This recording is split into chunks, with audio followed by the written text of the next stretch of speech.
दोस्तों नमस्कार, मैं उमेश सिंह बिष्ट अपने चैनल में आपका बहुत बहुत स्वागत अभिनंदन करता हूं। इस समय मैं रतनपुर शिमला बाईपास रोड पे मौजूद हूं और मेरे सामने आप देख सकते हैं यहाँ पे प्लॉट है और यहाँ पे जमीन का मामला आज से नहीं 4-5 साल पूर्व से चला आ रहा है। तो इसी क्रम में आप हमारे साथ देख सकते हैं, उनसे बात करेंगे। सर क्या मामला, थोड़ा आपसे पूरी जानकारी लेना चाहेंगे। सर ये मामला आज से नहीं, ये 2020 से ये मामला चला आ रहा है।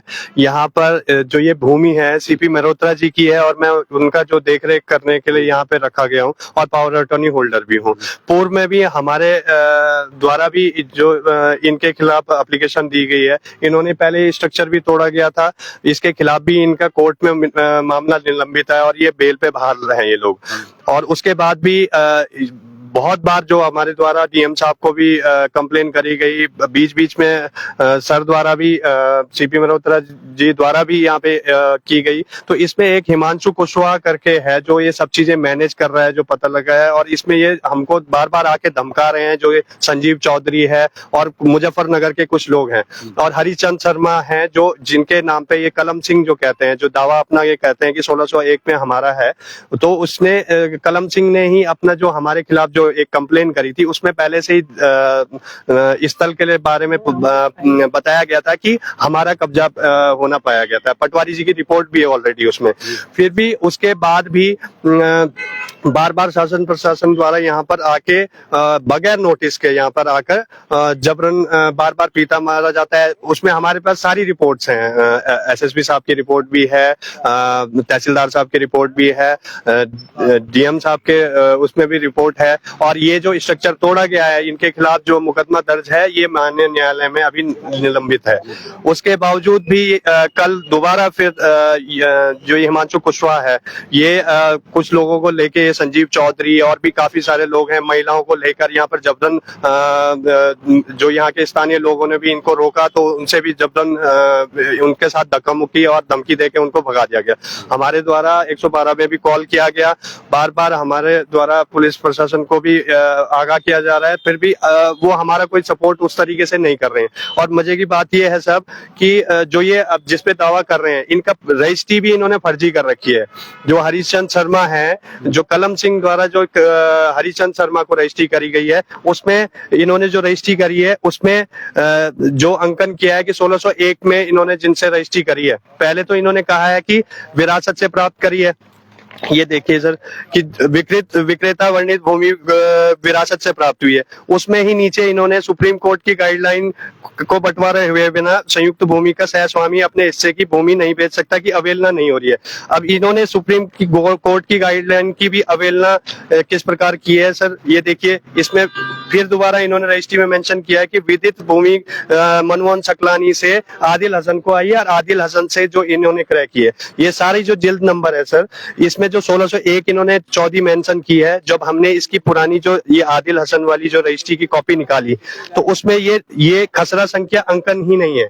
और इनसे जब पूछा गया पुलिस चौकी में कि आपकी रजिस्ट्री जो ये फर्जी है, आप ये बताइए, तो ये कहते हैं कि इसमें मिस्टेक हो गई, बाय मिस्टेक हो गया है, ये तो हम ठीक करा लेंगे।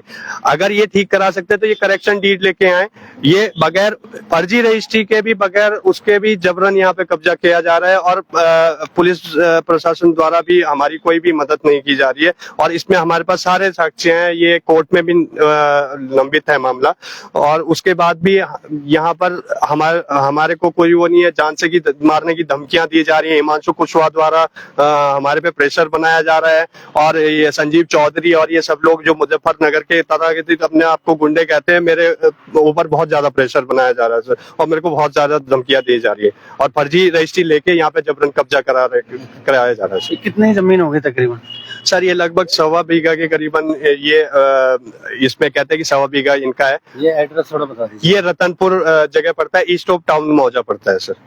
तो ये जांच का विषय, अब ये जांच में ही पता चलेगा। ये कह रहे हैं अभी पुलिस भी कुछ नहीं सुन रही, हालांकि कोर्ट में मामला चल रहा है। और क्या कहना चाहेंगे सर? सर मेरा यही कहना है, अगर इनका है तो ये कोर्ट के माध्यम से यहाँ पे ऑर्डर लेके आए, बेदखली का वाद दर्ज करें। अगर इनका है तो सही तरीके से आए। इस तरीके से धमकी देना और मेरे घर वालों को इस तरीके से पैनिक करना, ये कोई भी न्याय संगत नहीं है। मैं न्याय के हिसाब से ही चलने वाला हूँ, इसीलिए हमने मुकदमा दर्ज किया है। ये पहले भी, आज भी वो स्ट्रक्चर जो तोड़ा गया है, आज भी इतने 1.5 साल हो गया है, आज भी हमने उसको वहां का ज्यों का त्यों रखा हुआ है, क्योंकि ये वाद ऑलरेडी न्यायालय में चल रहा है। उसके बाद भी इनके खिलाफ जो ये बेल पे बाहर है, उसके बाद भी इस तरीके से गुंडागर्दी करना और इस तरीके से ये भयावह है सर।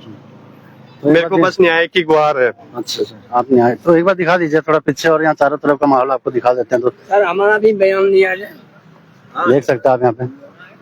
हाँ जी, ये अंकल जी भी यहाँ पे पावर अटॉर्नी होल्डर है, अच्छा, और ये भी यहाँ देख रेख हमारे साथ। जी जी बताइए। मेरा नाम दीनदयाल मंडल है। हाँ जी।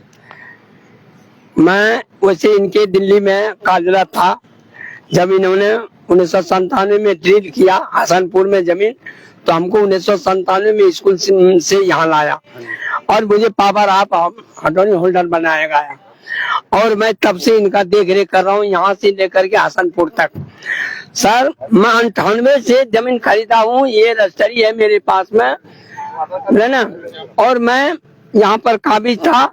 आज ये कहाँ से ये लोग, ये कौन, हिमांशु कुशवाहा जिसके खिलाफ मैंने रिपोर्ट किया है ना, ये डीएम के कार्यालय में, लेकिन मेरी अभी तक कोई सुनवाई नहीं हुई उनकी।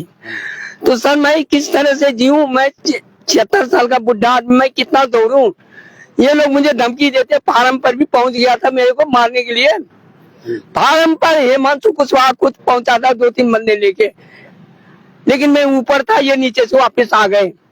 तो सर मैं कहाँ करूँ? जब तब मैंने इनको पावर होल्डर मैंने इनको दिला, हम 2 आदमी हो गए सर। अब इस तरह से धमकियां देगा सर, जमीन तो यहीं रहेगी, यहीं के आदमियों को फायदा हो रहा है, हमारे को फायदा नहीं। हम जमीन नहीं ले जाएंगे, दिल्ली वाले नहीं ले जाएंगे सर। हमारे साथ जो उचित न्याय है वो आप पेपर में छाप करके निकालिए और मुझे न्याय दिलाए। मैं न्याय का मैं बहुत कदर करता हूँ। तो दोस्तों उत्तराखंड में आपको पता ही है जमीन के मामले कैसे चल रहे हैं, कहीं कब्जा हो रहा है, कहीं कुछ अतिक्रमण हो रहा है, चारों तरफ पूरा उत्तराखंड में यही हाल है। तो हमारे साथ लाइव में बने रहने के लिए बहुत बहुत धन्यवाद। हो सके तो शेयर करना ना भूलें।